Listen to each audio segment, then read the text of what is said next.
ქართული ფეხბურთის ორი მთავარი ტალანტი. უდეოდ არიან ვახო სალია და საბა ხარებაშვილი.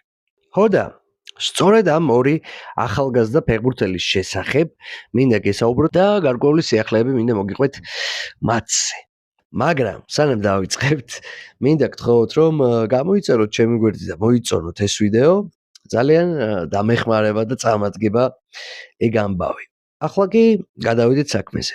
ვახო სალია, რომელიც ზაფხულში გადავიდა ნიუკასლში და იანვრამდე ტრამვას კურნალობდა, როგორც ჩანს შედის ნელ-ნელა ფორმაში, ჩაატარა სადებიუტო შეხვედრა ნიუკასლის 21 წლამდელთა გუნდში და უბრალოდ სადებიუტო შეხვედრა კი არ ჩაატარა, გოლიც გაიტანა, თავის პირველი გოლი ამ ხანაგურ შეხვედრაში ჩრდილოეთ ირლანდიის 19 წლამდელთა ნაკრების წინააღმდეგ, იმ ჩრდილოეთ ირლანდიის, რომელთანაც პირველ ნაკრებსაც მოუწევს თამაში მოგიხსენებათ. გოლით დებიუტი შვენიერი ამბავი არის ვახოსთვის. ეხლა 9 მარტს არის მომდევნო ტური პრემიერ ლიგის დუბლების ჩემპიონატის.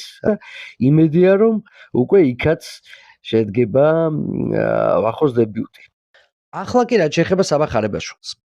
ძალიან ცნობილმა და ისეთმა ავტორიტეტულმა გამოცემამ 442 ცელი სტატია მიუძღვნა საბას.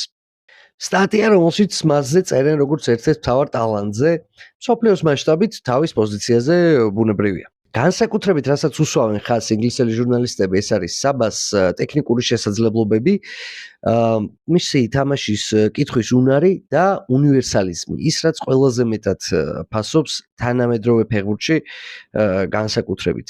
მისი უნარი, რომ ითამაშოს ინვერტირებული ფულბექი, ანუ შემოიწიოს ცენტრში და შექმნას უპირატესობა თავისი გუნდის, ის რასაც ასე აფასებს მაგალითად მიკელ არტეტა და რატომაც ყავს კალაფიორი, ტიმბერი და ასე შემდეგ.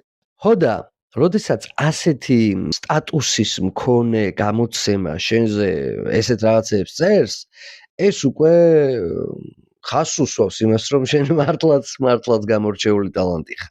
და იმასაც, რომ ევროპაში საბა ხარებაშვილს ძალიან ისე ყურადღებით აკვირდებიან. შეგახსენებთ, რომ ხარებაშვილმა გააფორმა კონტრაქტი სტამბოლის ბაშაქშეჰირთან და სექტემბრიდან შეუერთდება თურქულ გუნდს. ასე რომ წარმატებები მას. ჩვენ კიდე უყუროთ ფეხბურთს, ვისიამოვნოთ ფეხბურთით და უგულ შევატკივროთ.